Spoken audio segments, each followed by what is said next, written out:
Good morning, everyone. I'm Vakula from CSE-B, and I'm here to read the today's news. An Oscar road draws closer. RRR nets 11 mentions on variety shortlists. The variety editor is responsible for making the Hollywood Bible's predictions for the Oscar Emmons has a lot of good news for the makers of RRR. If Kathleen Davids has the casting vote at the Academy, RRR could be a close runner-up to the close Lucas Gone's 2022 Cannes Grand Prix winning Coming of Age movie. In the Best Picture and the International Feature categories, though for the latter, it's not Indian's official entry. And if Davis were god of the all things at the Academy, music composer M.M. Keeravani, along with playback singer Suddal Ashok Teja and Kavya Kalabhairava, would come home with the Oscar for Komaram Bhimuro, staving off a challenge from Natu Natu. This period drama's director assists Rajmouli in the running for Best Director, but he gets an honorable mention. In a field topped by Todd Field, the helmer of the highly anticipated film Tar. Also to land an honorable mention is RRR star Junior NTR for Best Actor in a Leading Role, where the favorite is the Elvis star Austin Butler, followed by Brennan Farrer. The Whale. Junior NTR in the honorable company of Will Smith, Hugh Jackman, and Bill Nighy, who also have received honorable mentions. Vijayendra Prasad, RRR scriptwriter, on another list of honorable mentions for original screenplay. So is subscribed for production design and a Srikar Prasad for film editing. KK Senthil Kumar is among five of Davis shortlist for best cinematography in the formidable company of his compatriots behind the camera of Batman, Top Gun, Maverick, Amaction, and Nope. Likewise, RRR music composer M.M. Keeravani in the short list for original score. RRR figures again David shortlist for visual effects and ends the honorable mention for the sound. The Tollywood blockbuster that has gripped the imagination of the world clearly seems to be the hot favorite of magazine that has been reporting on Hollywood and the world cinema for more than a century. One win, runner, three runner-up trophies, three shortlists, and four honorable mentions. Mighty impressive. Thank you.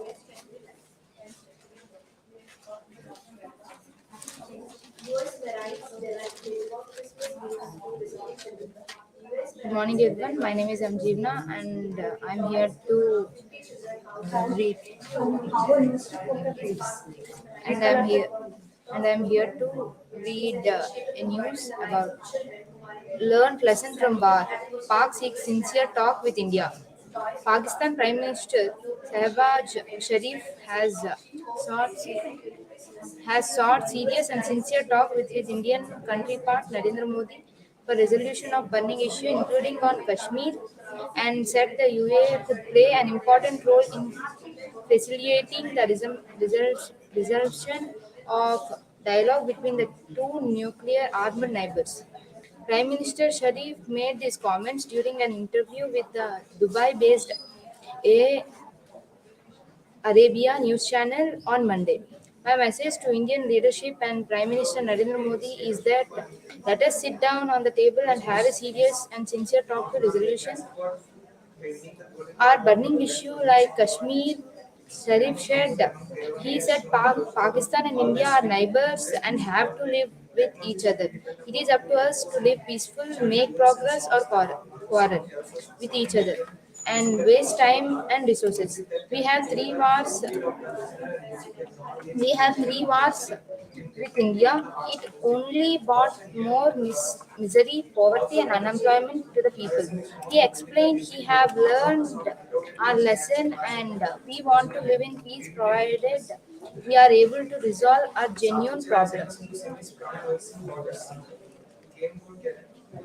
Hello everybody, this is Vardhini and today's Lendi news was Rahul anchors India's series clinching win. Kuldeep Siraj, three first help hosts bowl out Sri Lanka for 215. KL Rahul showed some glimpses of form with a gusty half century as he anchored India to a hard-earned 4-wicket victory over Sri Lanka in the second ODI on Thursday. Rahul scored an unbeaten 64 of 103 balls on a difficult track as India chased down a modest target of 2016 in 43.2 overs, and the second highest score of India was vice captain Hardik Pandya's 36. Earlier, Kuldeep Yadav and Mohammad Siraj produced excellent three firsts to help India bowl out of Sri Lanka for 2015. 215. While Siraj overcame a wayward start to pick a 3 by 30 in 5.4 overs, Kuldeep produced another excellent performance in the middle overs to take a 3 by 51 in his 10 overs. Umran Malik shined with 2 by 48 in 7 overs, while Akshar Patel was miserly in his 1 by 16 of 5 overs. Sri Lanka were going good, including debutant getting a 50 on debut and stitching a 73-run a partnership with Kushal Mendes. But in the introduction of spin from the 17th over saw the implode from 1 or 2 by 2 to 126 by 6, and Mendes was quick in dispatching anything over pitch, too short and down leg for boundaries. His stay came to an end when Kuldeep trapped him low ball with a googly spinning past outside edge and hitting high on the back leg. Mendes reviewed but couldn't change the on-field decision. One brought to Akshar sneaked through a gate Dhananjay and brushed the pad before ricocheting into middle and off-stump space, sending the batter back for the first ball duck. Kuldeep's good day continued when he uprooted the leg stump of captain Shananka, who was shaping up for a sweep and then got a good dip on a googly to Al Sakana. That's it. Thank you.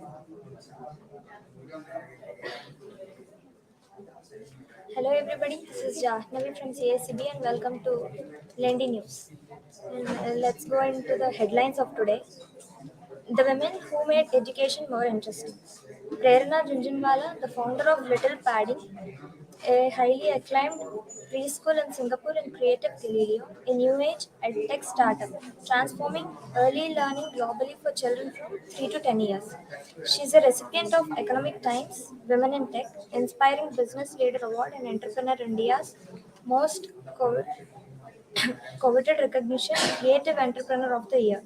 Under her able leadership, Little Paddington has won industry leading awards Best Preschool in Singapore and Best in Inquiry Based and Experiential Learning. A graduate from NYU, Prerna moved to Singapore with a vision to modernize and upscale the education imparted to children in their budding or formative years. She is a firm believer that a child's future not only depends on the grades in various subjects, but also on their impassable social, cognitive, and leadership skills. Prerna Junjunwala speaks about the starting of Creative Galileo.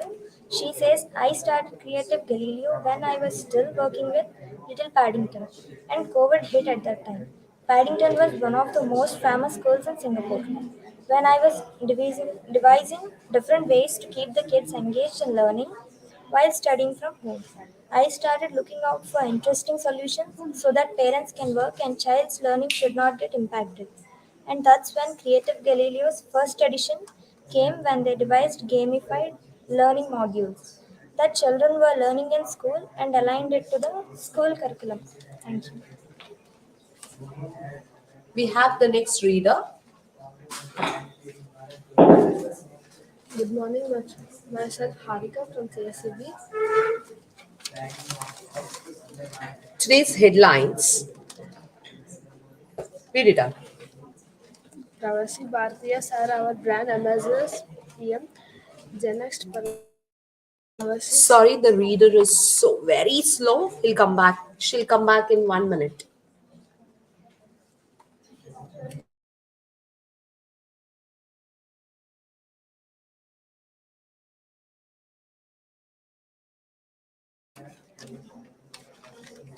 Prime Minister Narendra Modi on Monday described Pravasi Bhartiyas, Pravasi. Pravasi Bhartiyas as brand ambassadors of India on foreign soils and said they have a significant place in the journey of the country as it enters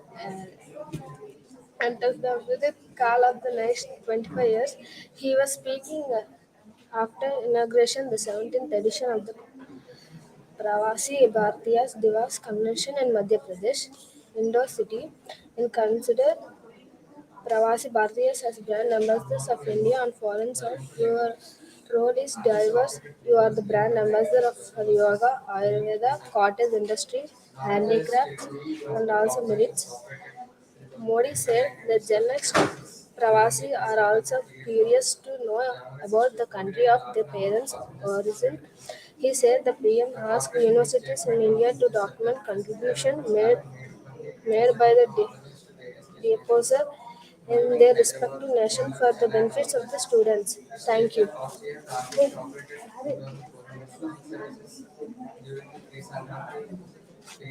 Hello everyone, good morning. I am Ashajyoti from CSE-B and today's headlines are Vande Bharat Express to connect Telugu states. No more travel hassles for those who would like to travel between Secunderabad to Visakhapatnam or towns like Khammam, Warangal, Vijayawada and Rajahmundry. A luxurious trip to these destinations would become a reality on Sankranti Day, January 15, when Prime Minister Narendra Modi will virtually inaugurate the high-speed Vande Bharat Express. Union Railway Minister Ashwini Vaishnav and Union Tourism Minister G. Kishan Reddy would be present at the Secunderabad station. It would take to reach the destination would be less than flight or places like Vijayawada, while it may be a couple of hours more for Visakhapatnam. The fastest trains like Duronto now take over 12 hours to reach Visakhapatnam, but the Vande Bharat Express train reaches in about 8 hours and 30 minutes.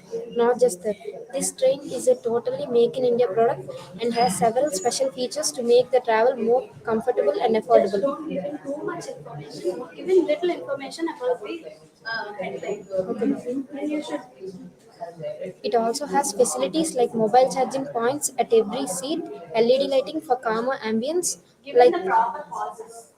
aircraft, emergency talkback units, mini pantry car in each coach, special air conditioning duct for silent and equal distribution of conditioned air, and automatic sensor for temperature adjustment. Thank you, everyone.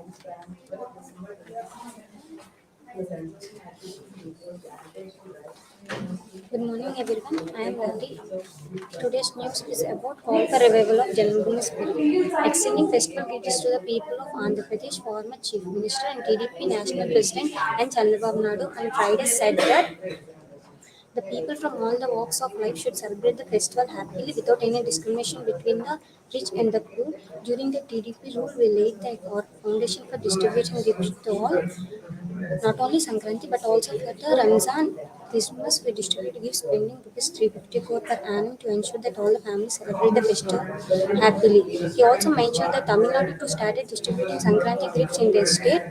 He criticized the current government for discontinuing distribution of gifts to the Sankranti and other festivals. Our ex-chief minister also mentioned that he felt the real Sankranti is only when the cost of cultivation is affordable for the farmers. He also maintains he maintains the TDP government had always worked for the welfare of the farmers through various schemes like Loan Vivo, Annadata Sukhibav and massive subsidy in drip irrigation. When the TDP was in ruling, the NIRS extended great assistance for the drinking water scheme and to set up educational institutions in rural areas besides building roads. It is well known that Janmabhoomi scheme delivered excellent results. Chandrababu Naidu said and wanted the people of the state to again get back such spirit, taking the schemes as an inspiration. He also mentioned that he always believed that the true festival is only when everyone is happy. He said and wished that all the people of the state to be partners in the development of Andhra Pradesh. Thank you.